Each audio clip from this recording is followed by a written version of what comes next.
नमस्ते। कभी आपने सोचा है कुछ ऐसे नए शब्द आपके सोचने और बात करने का पूरा तरीका बदल सकते हैं? आज हम इसी के बारे में बात करने वाले हैं इस क्लास में।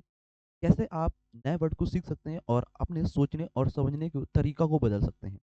और अगर आप एग्जाम की तैयारी करें, एसएससी, बैंकिंग, डिफेंस या यूपीटी वाले से एग्जाम की तैयारी करें, तो इन सभी एग्जामों में ऐसे वर्ड आपके पूछे जाते हैं। तो चलिए आज की क्लास को स्टार्ट करते हैं और देखते हैं किस तरीके से आपका रोड मैप रहने वाला है, किस तरीके से वर्ड को आप लोग सीखने वाले हैं। पहले इसके बारे में थोड़ी सी आपको जानकारी होना चाहिए मेरे दोस्त। तो चलते हैं वन बाय स्टेप क्लियर करते हैं। तो यहाँ पे पहला आपका आता है सेक्शन 1 पे शब्द देखेंगे हम लोग, वोकैबुलरी के वर्ड। सेक्शन 2 में एक शब्द होगा जो वन वर्ड सब्स्टिट्यूशन का है। सेक्शन 3 में मुहावरे जिसे बोलते हैं इडियम्स एंड फ्रेजेस। तो सेक्शन 1 को हम लोग लेते हैं पहले वोकैबुलरी शब्द से। पहला वर्ड है आपका अस्टर। अस्टर का मतलब क्या था? कठोर होना या फिर सदा होना। कोई भी साधु संत होता है, वो अपनी लाइफ को बहुत ही कठोर तरीके से जीता है। स्ट्रिक्ट और plain synonyms. Antonyms, luxurious life जीना। लीलियंट मतलब बहुत अच्छे से लाइफ आराम से आप लोग जी रहे हैं। सेंटेंस में कैसे यूज करेंगे? The monk lived an austere life. Monk मतलब जो साधु वगैरह होते हैं, ये अपनी लाइफ को, अपने जीवन को कैसे व्यतीत करें? अस्टर तरीके से, मतलब कठोर तरीके से। नेक्स्ट वर्ड है आपका कैंडिड। कैंडिड का मतलब क्या होता है? कोई भी आप स्पीच वगैरह दे रहे हैं, किसी पब्लिक में स्पीच दे रहे हैं, तो वहां पे ऐसे वर्ड को बोलना जो साफ साफ आपको समझ में आए। तो वर्ड क्या है? कैंडिड। फ्रैंक और हॉनेस्ट। एंटोनिम्स क्या है? इवेसिव, बहुत तरीके से वो वर्ड समझ में नहीं आ रहा। आप यह बोल सकते हैं गॉर्डेड। गॉर्डेड का मतलब भी क्या होता है? समझ में ना आना। She gives a candid interview. वह बहुत ही अच्छी तरीके से इंटरव्यू दिया, मतलब सभी बातें जो सामने वाले बैठे व्यक्ति आपका इंटरव्यू ले रहे थे, उनको सभी बातें वो समझ में आई क्लियर वे में, मतलब कैंडिड। नेक्स्ट वर्ड है आपका इमुलेट। इमुलेट का मतलब क्या होता है? अनुकरण करना। अब ये सर अनुकरण करना क्या होता है? जैसे कि आप किसी कॉलेज वगैरह में पढ़ रहे हैं और कॉलेज में कभी भी चुनाव आपका होता है, इलेक्शन वगैरह होना। जब इलेक्शन होता है तो आप अपना लीडर चुनते हो, तो वो लीडर कैसा है उसके बारे में जांच या पड़ताल करना, उसे बोलते हैं इमुलेट। जैसे इमिटेट, फॉलो करना। एंटोनिम्स, अपोज करना, डिफर कर देना। Students should emulate great leaders. जो स्टूडेंट है बच्चा, वो अपना लीडर्स महान तरीके से अनुकरण करके तब चुनते हैं उसको। नेक्स्ट वर्ड आपका ब्लैटेंट। ब्लैटेंट का मतलब क्या होता है? जो चीजें आप कर रहे हैं वो खुल्लम खुल्ला कर रहे हैं। आप कोई भी गलती वगैरह करें, बिल्कुल साफ दिखाई दे रही है, उस चीज को आप छुपा नहीं पा रहे हैं, तो ब्लैटेंट। ओबियस, फ्लैग्रेंट। एंटोनिम्स क्या होगा? हिडन करना, छिपा देना। There was a blatant violation of rules. जो रूल्स हैं आपके, जो नियम है बच्चा, नियम को उल्लंघन करना, वो साफ साफ आपको ब्लैटेंट नजर आ रहे हैं। नेक्स्ट वर्ड है आपका फीवल। फीवल मतलब आप कमजोर पड़ जाते हैं, फ्रेल हो जाते हैं, वहां पे बोलते हैं फीवल। या फिर एंटोनिम्स, रोबस्ट, हट्टा कट्टा यूज करना। He gave a feeble excuse. जो आपके एक्सक्यूज वगैरह हैं, अगर आप किसी कंपनी में या फिर किसी गवर्नमेंट जॉब में, सेक्टर में जॉब कर रहे हैं और किसी कारणवश अपने ऑफिस में पहुंचने में आप लोग लेट हो जाते हैं, तो वहां पे जो आप एक्सक्यूज करते हैं वो आपके बहुत कमजोर पड़ जाते हैं, तो वहां पे फीवल वर्ड यूज कर सकते हैं। नेक्स्ट वर्ड है आपका ग्रेटिटुअस। ग्रेटिटुअस का मतलब क्या होता है? जैसे कि बिना वजह वो चीज आपके लिए अनावश्यक है, बिना वजह वो चीज आपको मिल रही है लेकिन वो चीज आपको इंपॉर्टेंट नहीं है, वो जरूरत नहीं है आपको चीज, तो वर्ड क्या है? ग्रेटिटुअस। जैसे अननेसेसरी वर्ड बोल सकते हैं, अनवांटेड बोल सकते हैं। एंटोनिम्स क्या होगा? नेसेसरी, जो चीज आपके लिए आवश्यक है।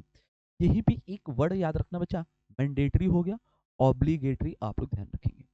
The violation was gratitude. जो वायलेंस है वो ग्रेटिट्यूड से, बिना वजह वो चीज हो रही है, आपको अनावश्यक लग रही है वो चीज। अगला वर्ड है आपका डिस्क्रेपेंसी। डिस्क्रेपेंसी मतलब क्या होता है? किसी भी चीज में अंतर या फिर असंगतत होना, मतलब इन कॉन्सिस्टेंसी होना, डिफरेंस होना, अलग होना। A discrepancy was found in the data. आपने जो डाटा को फाइंड आउट किया है वो कैसा, उसमें अंतर आ रहा है, असंगत है, मतलब अलग अलग दिख रहा है। इसके बाद नेक्स्ट वर्ड है आपका हॉरिंग। हॉरिंग का मतलब क्या होता है? अत्यंत दुख, दर्द, पीड़ा देने वाला। जैसे कि बादल आपके गरज रहे हैं, कोई व्यक्ति ऐसा होता है जो पर्सन बादल के गरजने से, बिजली की चमकने से वो व्यक्ति डर जाता है, अत्यंत पीड़ादायक हो जाता है, तो वहां पे हॉरिंग वर्ड यूज करेंगे। डिस्ट्रेसिंग या फिर ट्रूमेटिक हो गया। सी नरेटेड अ हॉरिंग एक्सपीरियंस। आपने नरेटेड किया अपने एक्सपीरियंस को हॉरिंग तरीके से, पीड़ादायक तरीके से आपने नरेट किया, उस चीज को बताया। अब इसके बाद सेक्शन नंबर सेकंड में हम लोग वन वर्ड सब्स्टिट्यूशन देखने वाले हैं। जैसे कि one who lives alone and avoids people, एक ऐसा व्यक्ति जो अलोन मतलब अकेले रहता हो, लोगों के साथ नहीं रहता है। तो वहां पे वर्ड एक याद रखेंगे, रिकल्सिव मतलब एकांतवासी। वन हु लव्स मैनकाइंड, एक ऐसा पर्सन जो मानव से क्या करता हो, प्यार करता हो। वहां पे वर्ड है फिलेंथ्रोपिस्ट मतलब मानवता प्रेमी करना। नेक्स्ट आपका है a person who talks too much, एक ऐसा व्यक्ति जो बहुत ज्यादा बातें करता हो। तो वर्ड का है आपका लोकेशियस मतलब बातूनी या फिर वाचाल मतलब ज्यादा बात कर रहा हो। इसके बाद हम लोग नेक्स्ट स्लाइड देखते हैं। यहाँ पे एक ऐसा व्यक्ति जो बिलीव्स करता है इन फेट, फेट का मतलब क्या था, भाग्य पे। एक ऐसा व्यक्ति जो अपने भाग्य पर विश्वास करता हो, वर्ड है आपका फेटलिस्ट। और एक ऐसा पर्सन नेवर चेंजेस ओपिनियंस मतलब ओपिनियंस, एक ऐसा व्यक्ति जो अपने ओपिनियंस को चेंज नहीं करता हो कभी भी, किसी भी परिस्थिति में ओपिनियंस को चेंज ना करे। तो वर्ड याद कर लेना आप लोग, ऑब्स्टिनेट होगा, जिद्दी या फिर हठी। इसके बाद नेक्स्ट वर्ड आता है आपका a person who collects coins, एक ऐसा पर्सन जो कॉइन्स को कलेक्ट करता है मतलब सिक्कों को, जो सिक्कों को कलेक्ट करता हो उसे बोलते हैं न्यूमिस्मेटिक्स। और यहाँ पे देखेंगे next one who studies plants, एक ऐसा व्यक्ति, अगर आप स्टडी कर रहे हैं प्लांट के बारे में, पौधों के बारे में, तो वर्ड याद रखना बॉटनिस्ट बोलते हैं। इसके बाद a hand writing, writing date can not be read, एक ऐसी हैंड राइटिंग होना जिसे आप लोग कैन नॉट बी रीड, यहाँ पे जैसे कि ये राइटिंग आपकी लिखी हुई है, आप लोग इसे रीड नहीं कर पा रहे हैं, तो वन वर्ड पे एक वर्ड याद रखना इलिजिबल बोलते हैं, ठीक। इसके बाद हम लोग चलते हैं सेक्शन नंबर थर्ड में। और सेक्शन नंबर थर्ड में ईडियम्स आपके हैं। ईडियम्स पहला है आ टफ नट टू क्रैक, मतलब किसी भी चीज को कठिन समस्या में चेंज करना। जैसे कि यहाँ पे देख रहे हैं, ये लॉक खोलने के लिए आपको बहुत टफ लग रहा है, नट टू क्रैक लग रहा है, तो याद रखना कठिन समस्या। अ डिफिकल्ट प्रॉब्लम और पर्सन होना, किसी एक व्यक्ति के सामने प्रॉब्लम्स खड़ी हो जाना, समस्या और डिफिकल्ट उस चीज में लगना। सेंटेंस कैसे यूज करें, this case is a tough nut to crack, एक ऐसा जो केस है आप इसे सुलझा पाना बहुत ही कठिन आपको लग रहा है। नेक्स्ट इडियम है बाय हुक और बाय क्रुक। बाय हुक और बाय क्रुक का मतलब क्या है, किसी भी तरह से उस चीज को पॉसिबल कर देना, मतलब इस ताले को किसी भी चीज से खोल देना, पॉसिबल कर देना, इम्पॉसिबल को पॉसिबल में चेंज करना। बाय हुक और by crook, by any possible means मतलब किसी भी तरीके से उसको पॉसिबल कर पा रहे हैं। सेंटेंस में कैसे यूज करेंगे इस इडियम्स को, he will succeed bye hook और बाय क्रुक, आपने क्या किया, सक्सीड पा लिया मतलब सफलता को इम्पॉसिबल से पॉसिबल कर दिया। किसी भी गवर्नमेंट की तैयारी कर रहे हैं आप बच्चे हमारे जो होंगे, एसएससी की तैयारी कर रहे होंगे, और या फिर डिफेंस की तैयारी करते होंगे, बैंकिंग की तैयारी कर रहे हैं, तो वहां पे जो इम्पॉसिबल लग रहा था लोगों को, आपके अगल बगल पड़ोसियों को, आपने क्या किया, उसको पॉसिबल बना दिया, बाय हुक और बाय क्रुक कर दिया। ऐसे याद कर लो, वहां पे इडियम्स यूज कर सकते हैं।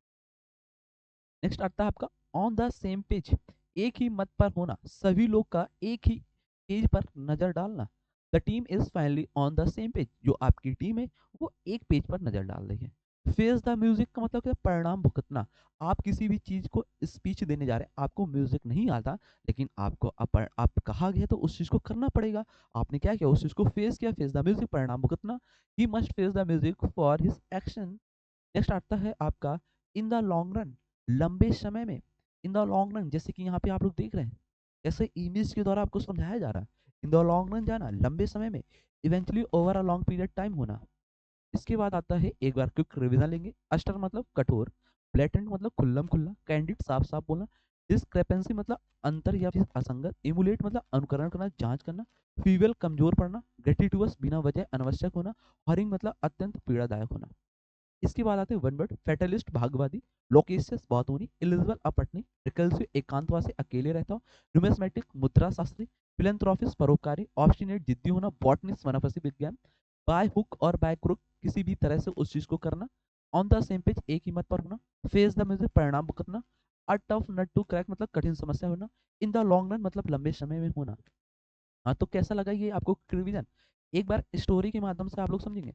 The investigation into the charity was harrowing, अत्यंत पीड़ादायक है। द टाटा सोड अ ब्लेटेंट मतलब खुल्लम खुल्ला दिख रहा है, डिस्क्रिपेंसी अंतर इन द फंड्स, फंड्स में क्या आ रहा है, अंतर आ रहा है। While the manager tried to be candid मतलब साफ साफ बताया, हिज फीबल मतलब कमजोर हुआ, excuse didn't help, the board was obstinate मतलब जिद्दी हुआ, that he must face the music, आपने म्यूजिक को फेस कर परिणाम भुगतना।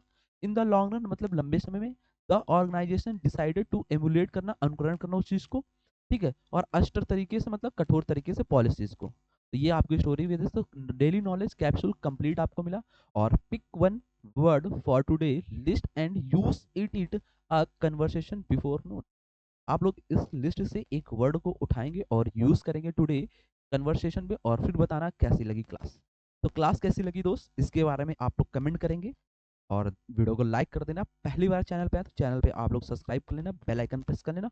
मिलते हैं हम लोग नेक्स्ट क्लास में, जब तक आप लोग पढ़ते रहे, मुस्कुराते रहे, जबरदस्त है, शानदार है। Love you, bye, ta-ta all. PDF चाहिए तो हमारा एप्लीकेशन है, आपको द एग्जाम्स बडी के नाम से है, प्ले स्टोर में डाउनलोड कर लेना, या फिर डिस्क्रिप्शन बॉक्स में जाना, वहाँ पे लिंक है, तो आपको ये पीपीटी मिल जाएगी सेम टू सेम।